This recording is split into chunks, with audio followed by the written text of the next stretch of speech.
Okay. Hello, everyone. Welcome to This Month in Vinyl. Uh, I'm gonna try and speed through this because I got a lot of stuff this month. Regrettably or not, depending on how you look at it. I guess it's more content for you guys, and then it's more stuff for my collection. But my wallet was kind of hurting a bit. It was actually sorry. It was actually a pretty slow month until one weekend where I went out and here, let's crank the gain up a bit. One weekend I went out and my taxes came in, so I had some extra spending money, so I bought maybe more than I should have, but whatever. First things first is first of the 3 box sets that I got this month. Excuse me. And it's the We Have to Go Back Lost Concert by Michael Giacchino. Mondo put this out, and they put this for sale back in November, I think. November or October, something like that. Like, pre-orders out $40, and let me just say, like, $40 for this thing is a fucking fantastic deal. But I ordered it back in like what, October or November or so, and the estimated delivery time was in November. Yeah, so I ordered it back in October, and December rolled around, and I was like, where the fuck is this thing? And I scanned through my emails, and I found an email from Mondo who said, yeah, shipping's gonna be a little delayed, the holiday season and whatnot. It'll be once the holidays are over, they should be showing up.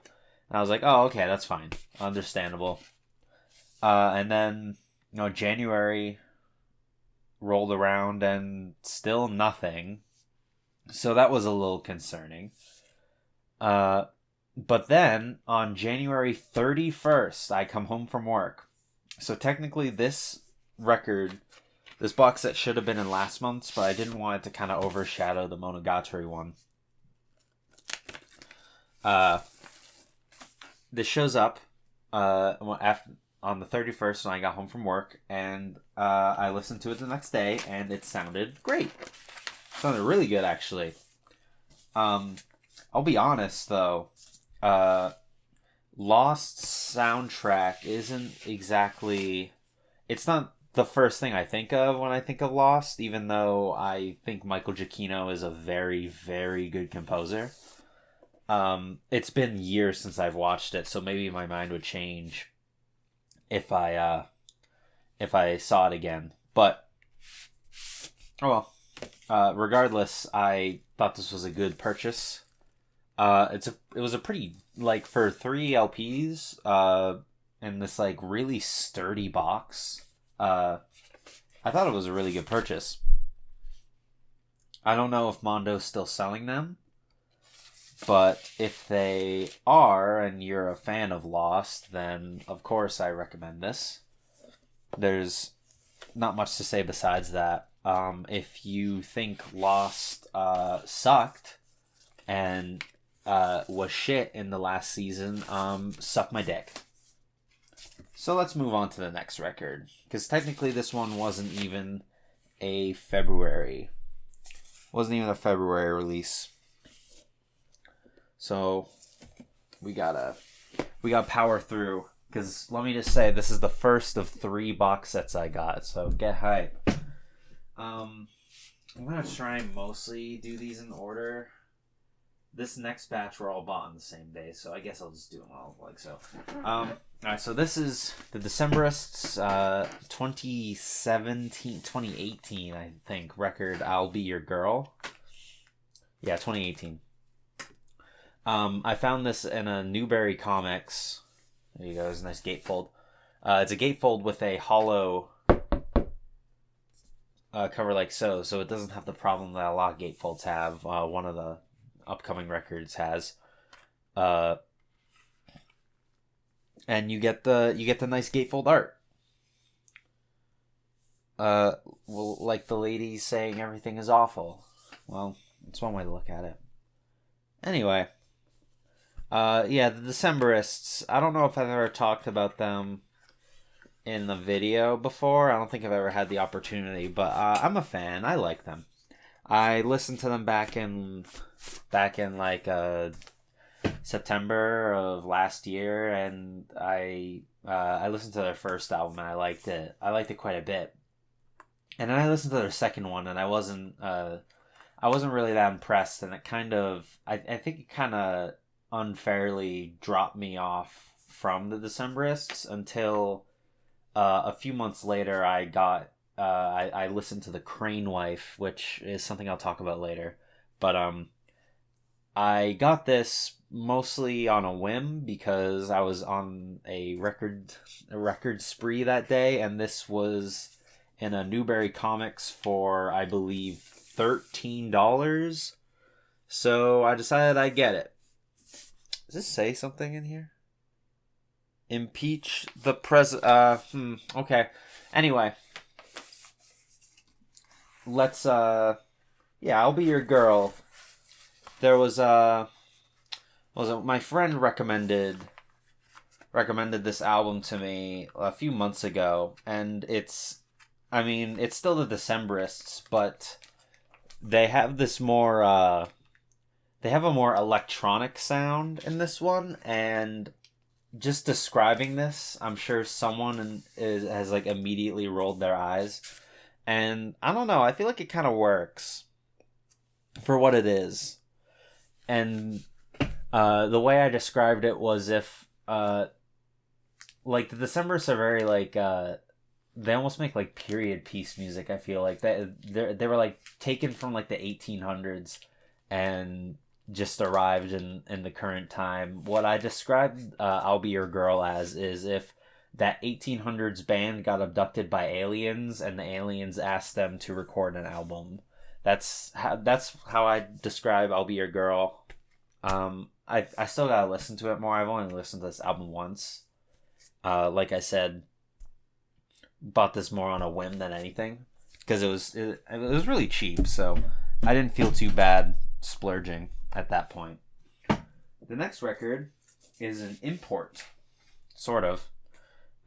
It's Ryuichi Sakamoto's Left-Handed Dream, featuring Robin Scott. Ryuichi Sakamoto. Sometimes my outer sleeves are the tightest things in the world. Ryuichi Sakamoto is a Japanese like electronic artist from the late 70s, early 80s. And I saw this at the Mill Number 5, which is the place they're having like a record fair. And I recognized the name because Ryuichi Sakamoto did this album called Thousand Knives Of.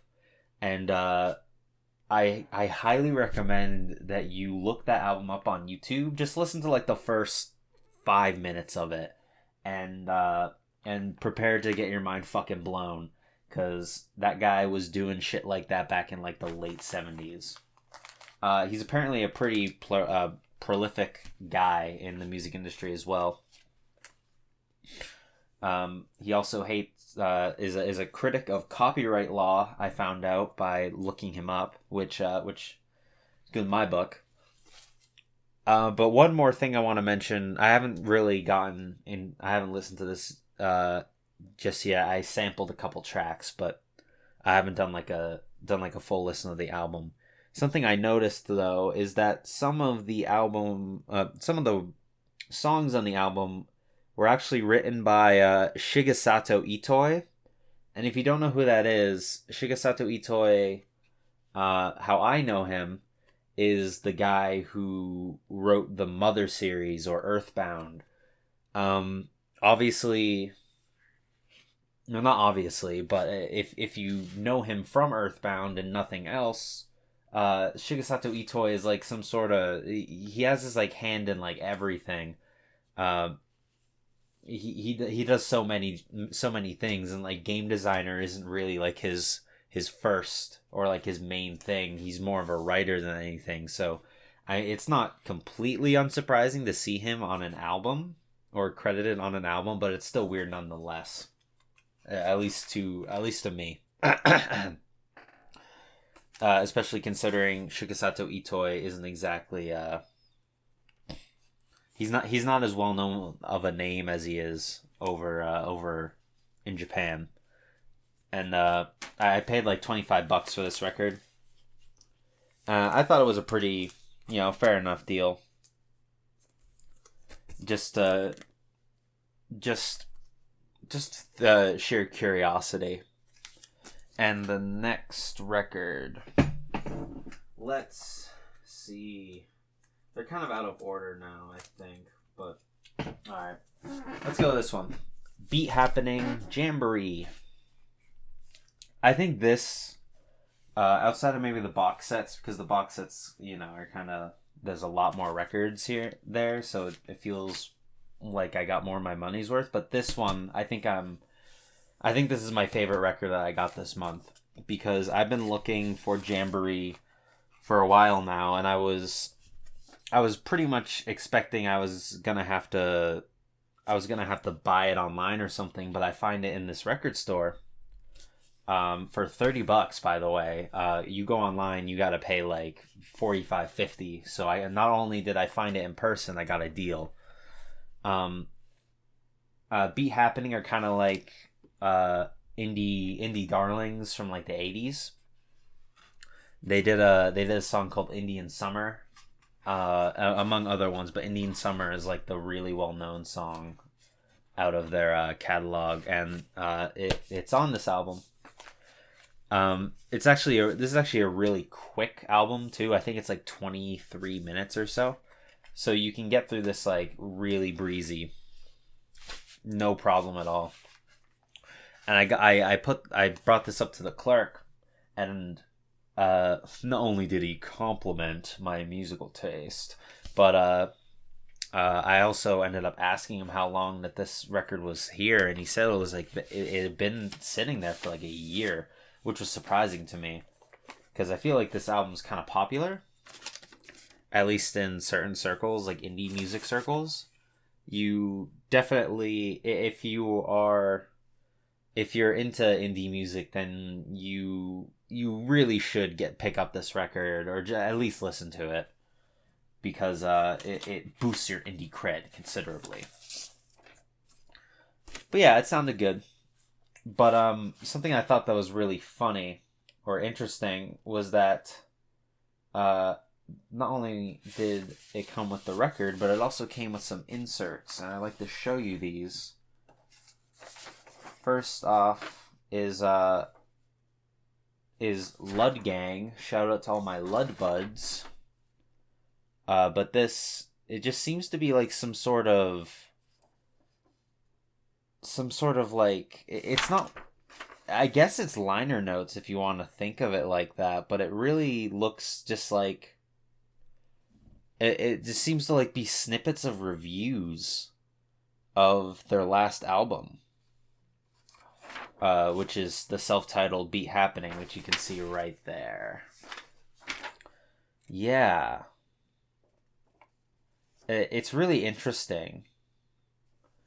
But the thing that's even more interesting is this piece of paper. Just blank on this side. While on this side, you see the little cat, which is like their mascot. And it says that Beat Happening, Girl Trouble, Screaming Trees, Nisqually, Delta Podunk Nightmare are live at Capitol Lake Park, downtown Olympia, Saturday, August 8th, 1987 at 4 p.m. It is a free show, sponsored by Steel Moon Productions and Olympia Parks and Recreation. So that in this, someone took good care of the record and kept, I have to imagine that it just came with this, but an invitation or like an ad for a show they were playing in 1987, which actually, does that make any sense? Because didn't this come out in 88? That's something I should have looked up. Maybe it's a repress or something. Regardless, this is really cool. I have to wonder how well the show went. I haven't heard of Girl Trouble or Nisqually Delta Podunk Nightmare, but I have heard of the Screaming Trees, and I don't know how I have, but I know I their name is familiar. So yeah, that's Beat Happening's Jamboree. I recommend it. The lead singer Calvin Johnston, or is Johnston or Johnson? I always get it mixed up because I always get it confused with Daniel Johnston. Anyway, the lead singer, his voice is like kind of weird, so keep that in mind if you end up listening to this album. Keep an open mind though, because I think his voice is actually really good. I think it works well for what it is. And now we'll skip these two for now because we got some more from the other day, from the record day. And this one is Psycho Candy by the Jesus and Mary Chain. I'm not going to go off as long as I did about Beat Happening because I'm not super familiar with the Jesus and Mary Chain as much as like my brother is, but these guys apparently are one of the inventors, like one of the forefathers of like noise music, or like noise pop, basically. And this album is good. I gave it a listen. But yeah, I found it for $30 at that same store, and I figured I'd just pick it up because my brother had been raving about them for a while, and yeah, I ended up I liked it. Something I thought was interesting was that it has like a promo stamp on it. So I guess this must have been like a records or like a like a radio station's copy. I don't know what radio station was playing the Jesus and Mary Chain, but I would really like to. I'd like to give them a listen. Also available on cassette. I'll keep that in mind. What was it? Lent for promotional use only. Any sale or unauthorized transfer is prohibited and void. I like how they like put that stuff on there like it means something. Oh boy. It's not the last record I have that has that stamp on it. Let me see here. Is it only those two? Yes. Okay, I guess it is. But my copy of Aha's Hunting High and Low also has that sticker. Or not sticker, that stamp. I paid $15 for it. And I'd say it's worth it because I've been looking for this record for a while now. Aha is, of course, the band that did Take On Me, probably one of the best songs from the 80s. This album, in general, is pretty good. Obviously, Take On Me is the standout track. Uh-oh. That usually means the audio fucks up for a second. Alright, well, whatever. Take On Me is obviously the strongest track by far. But yeah, it was really cool to finally find this record. I mean, you would think it'd be easy to find considering, you know, the legendary status Take On Me has, but not really. At least not like an old copy. I've seen like, you know, represses, like new copies or whatever, but they usually go for a little bit of change. $15 is a reasonable enough price for me. So I swooped it up. Ooh. I've been talking constantly. And yapping. Hope you've been having fun. Anyway, here's the next one. Hemispheres by Rush. $20.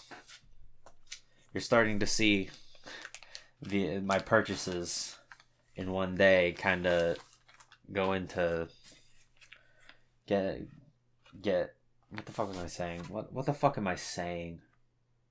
I spent a lot of money in one day, is what I'm saying.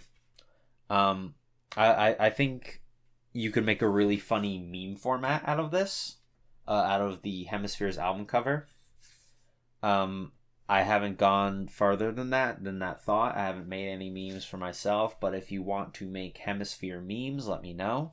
Um, or just like make them, send them on Twitter, whatever you want.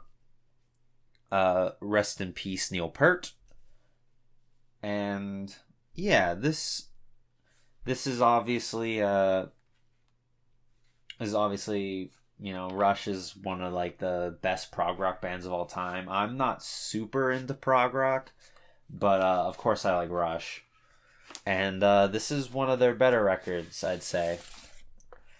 I like the brains. They remind me of Hanging Brain, which is always fun.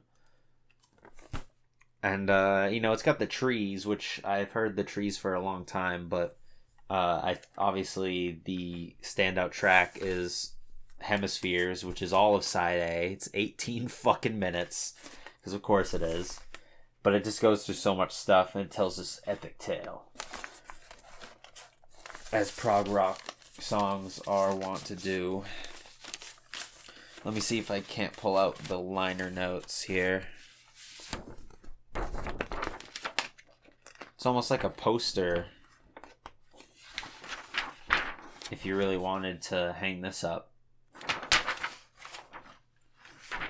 I'm glad they kept this though. Jesus Christ, Neil's hair. That is, you gotta look at this. Hang on. I mean, I'm used to seeing him bald, so him in the full mullet and mustache, that's a little much. Okay, yeah. So that's Hemispheres. Great album. Can't complain. I think it's a pretty decent price for it as well. It sounded good and everything. And now I'm going to stop the recording and start it again, so my camera doesn't screw me. And we'll be right back. Ooh.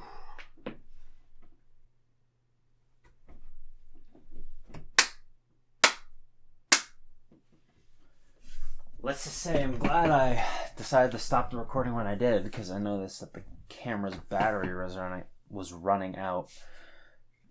So that was a good call on my part. Let's get through these last 5 records. Next, let's do this one. Let's just fucking pull the Band-Aid off. This is the Crane Wife 10th anniversary box set. This box set I have been eyeing for about a year now. And I've been eyeing it ever since I first listened to the Crane Wife, which was back in January.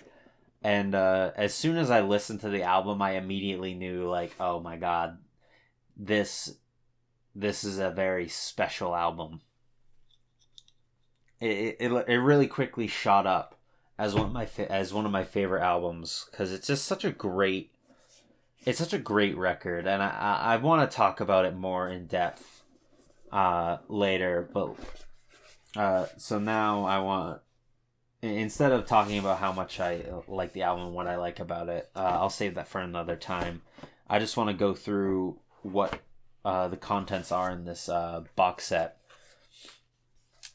Kind of says here on the sticker, or how much. Actually, let's go over how much I paid for this thing, because you can see, like, online that, like, it retailed for about like $120 or so. And my local store, Bull Moose, where I get some records from, I mostly get, like, you know, games and whatnot. They had a copy of this for sale, and have for a while, but I believe they only had one in one of their stores, so you had to order it online. what I'd been doing for the past year or so was accruing rewards points so I could get this for half off.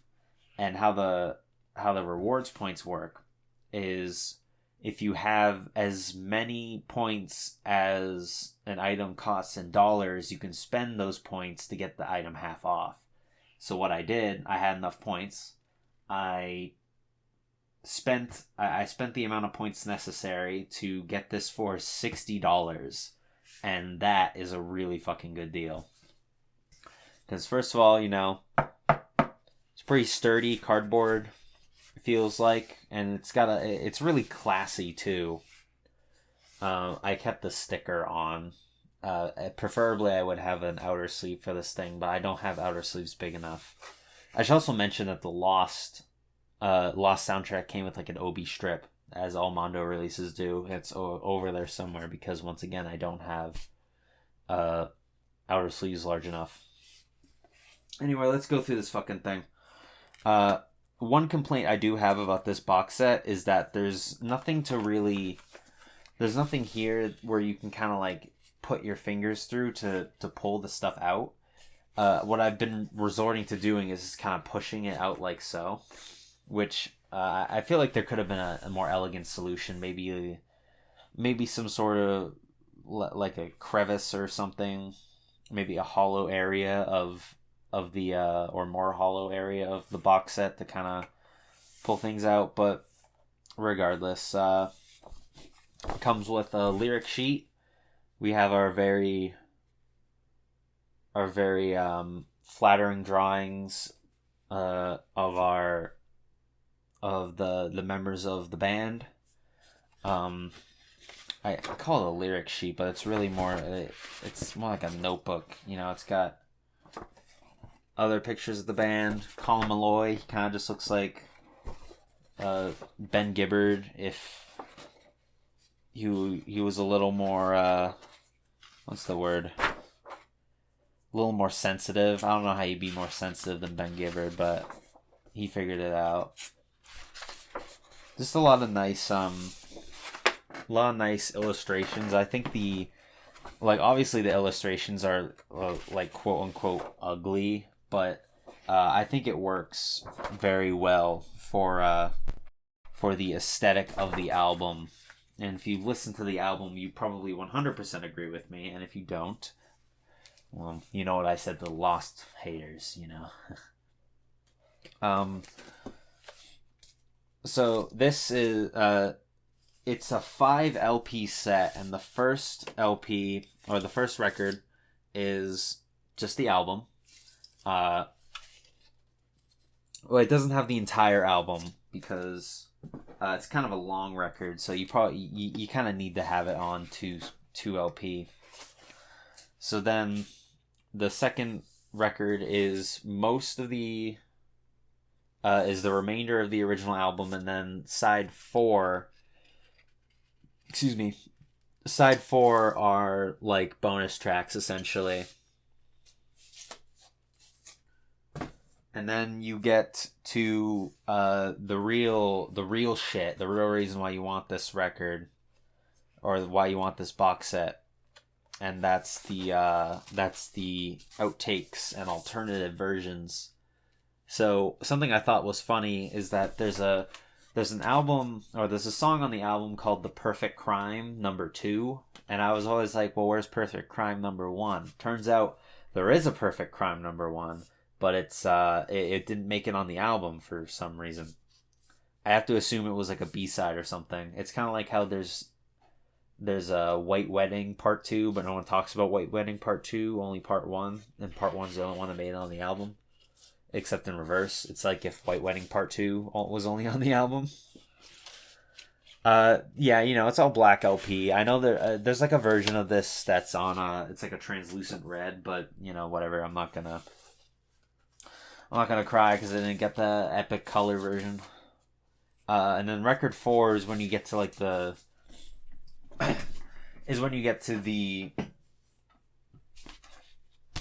the more like stuff diehard fans want to see, and that's like home recordings, home demos, which are obviously a little more like low quality compared to their album versions, but you know, you can find something pretty cool here, even if you're only slightly interested. As a fan of the Crane Wife, and let me just say, I do like the label on here. I think they did a good job. It's better than just like Capitol Records, Decemberist, the Crane Wife. But yeah.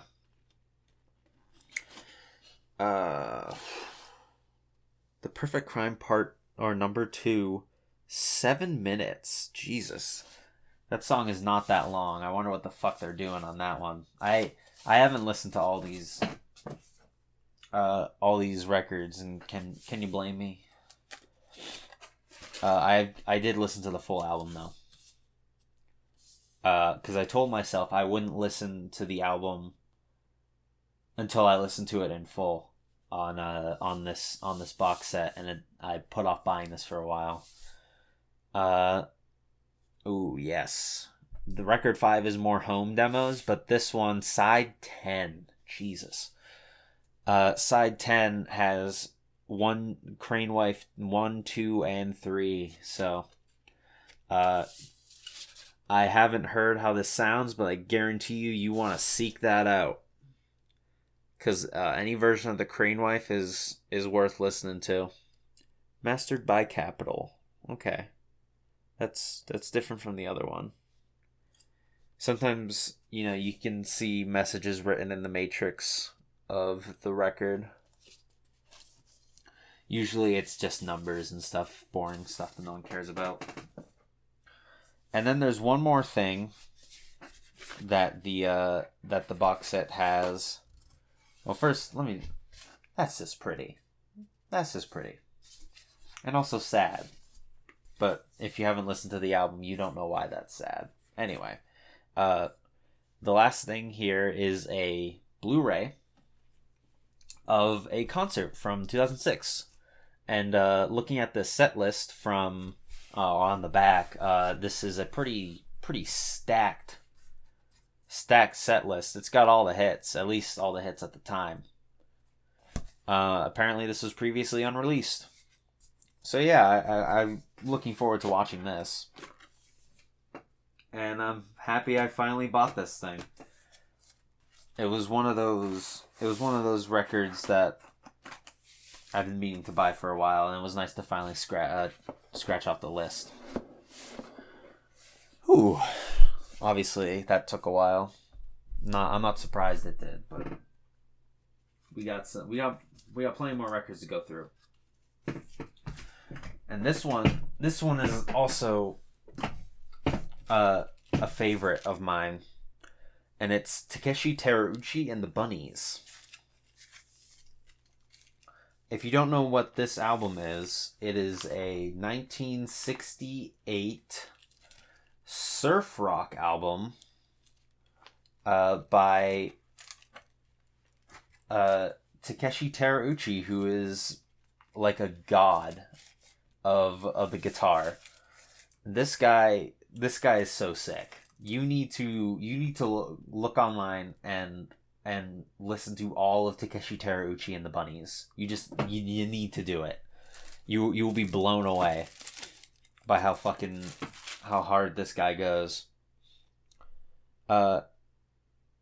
Speaking of cool inner labels, look at this thing. This is a classy ass label, King Records. It might not show up well on the camera, but the letters on King Records are like a silver that kind of reflects the light, which makes it look even cooler. All the letters here actually reflect the light. Yeah, this is just a really cool album. It's cool to have because I first heard this on YouTube and was like, holy shit. And I looked up online and it was actually pretty cheap, all things considered. I paid like $30 or so before shipping for this thing. And the guy I got it from online he was like, if you want, I can buy, you can like find another record I have or something, and you can buy that too because shipping is probably going to end up being the same anyway. So if I have any other records you're interested in, I'll give you a deal on them. And he did give me a deal. And I saw that he had this other album. Oh, actually, one thing before I go on that tangent is this album, this inner or this jacket is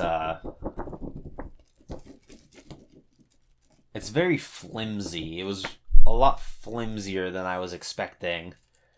I don't know that wasn't really. I don't think that was the style for like Japanese records back then. I think this is an outlier, but it was a little disappointing that the outer the jacket was kind of low quality.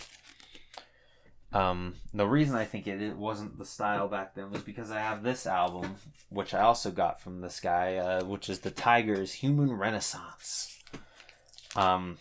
He described it as a Japanese psych band, very underrated. So I figured I'd buy it. It was only like $10 and it was in good condition. This thing is made out of... Oh wow, I didn't even... Did I know this? It has like a little book in here and everything. Let's see, we got Jolly. It's one of the tigers. He's carrying a bird. We have Topo. Oh, that other art, that's badass. Those guys are cool. It's them about to have dinner on their guitar. Very cool. Here's P and Taro. Can't forget about P. And I believe I saw 5 members. So finally, Sally.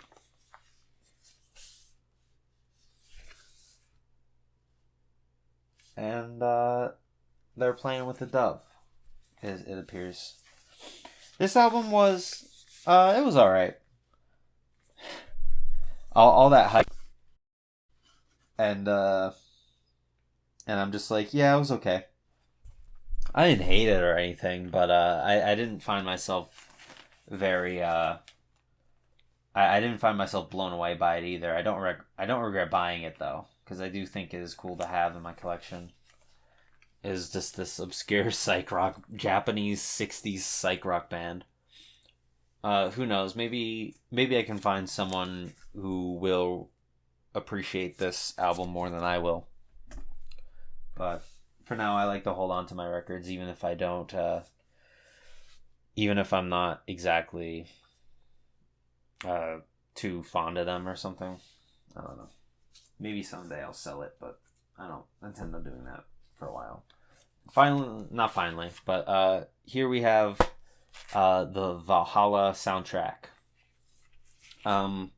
This soundtrack was apparently out of print for a while. And a friend of mine DM'd me telling me or showing me that the website that stocked this album had a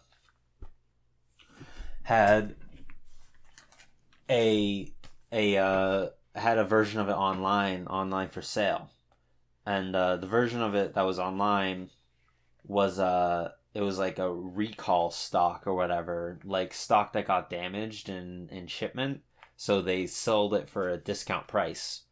Now, you might not be able to notice the damage, but it's right here.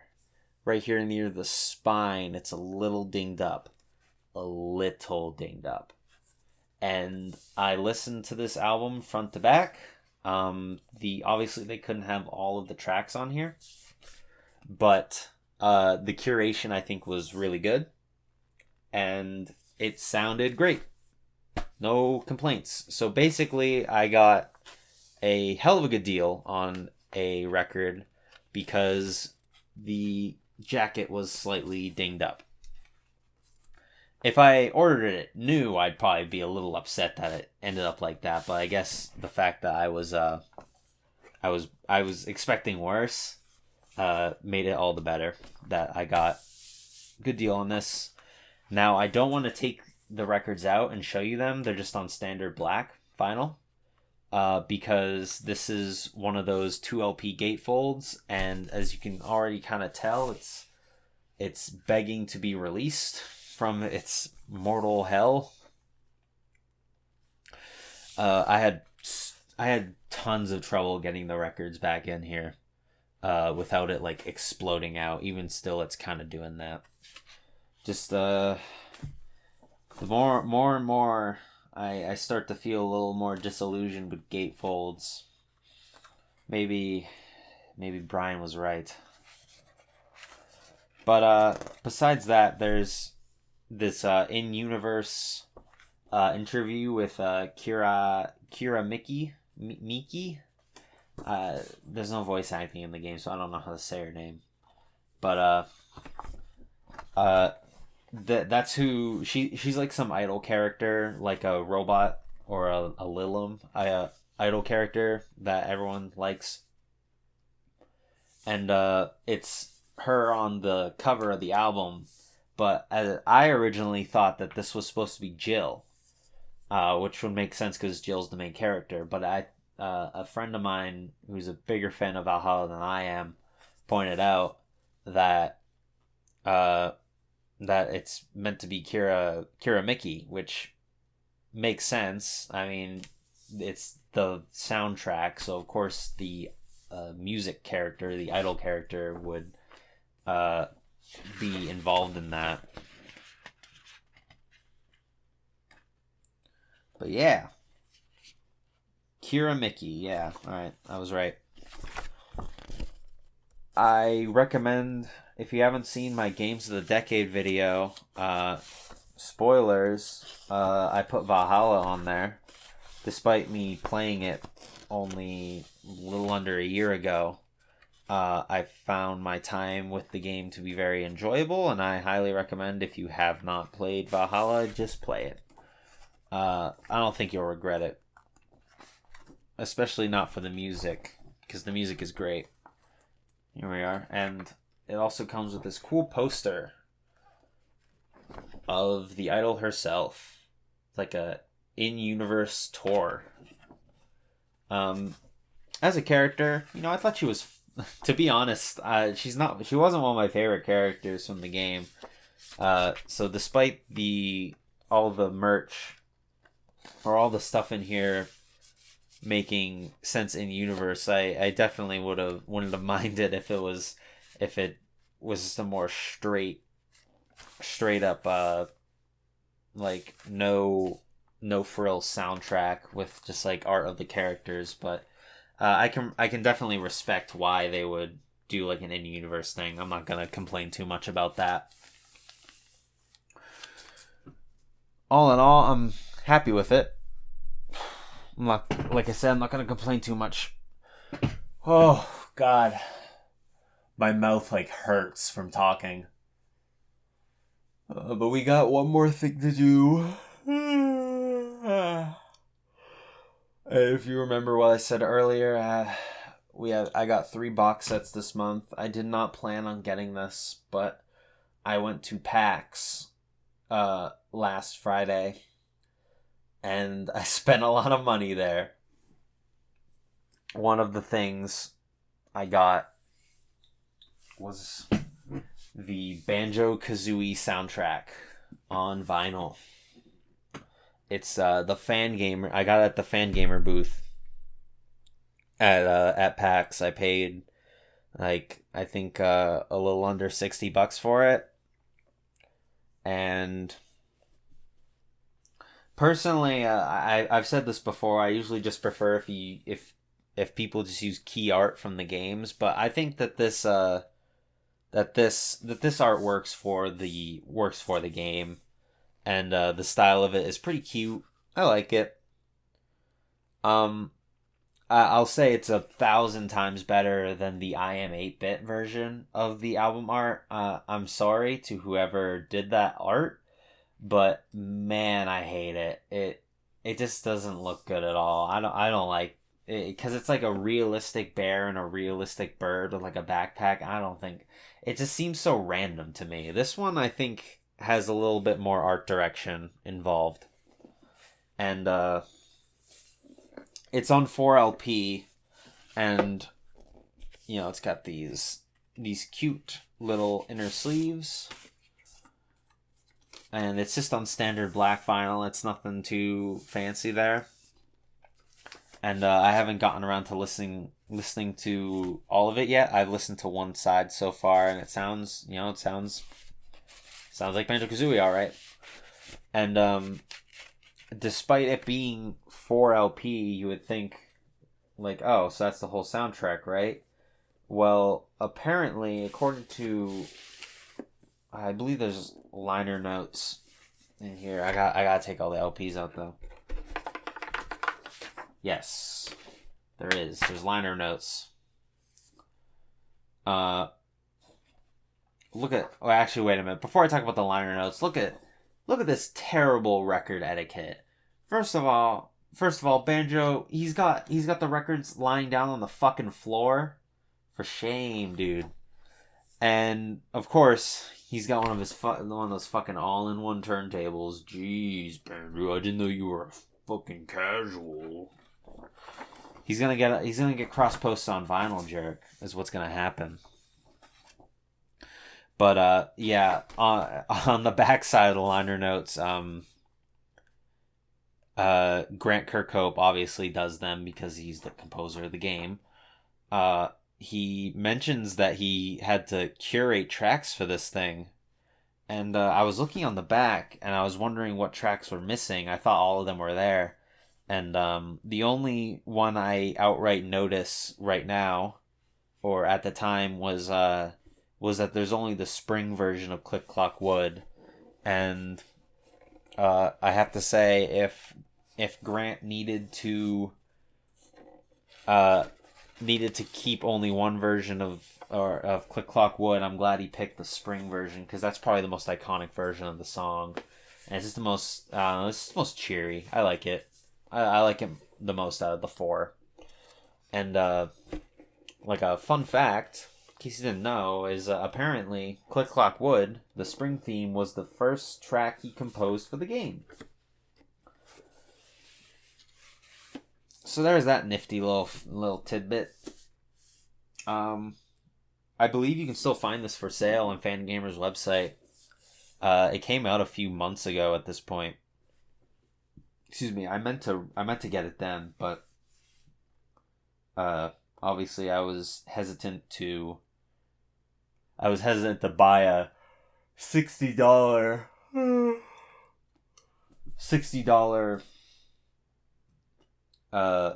record box set, even though like $60 for 4LP is pretty good. I keep saying LP instead of LPs. I don't know if that's correct, but regardless, Banjo Kazooie, what a game. Okay, so that's gonna do it for this month in vinyl. Thank you guys for watching. I think the next this month in vinyl might be not the last, but it'll probably end up being the last one like this, because in April the flea market is coming back, so get excited for that. I'm gonna end this before the camera turns off. See ya.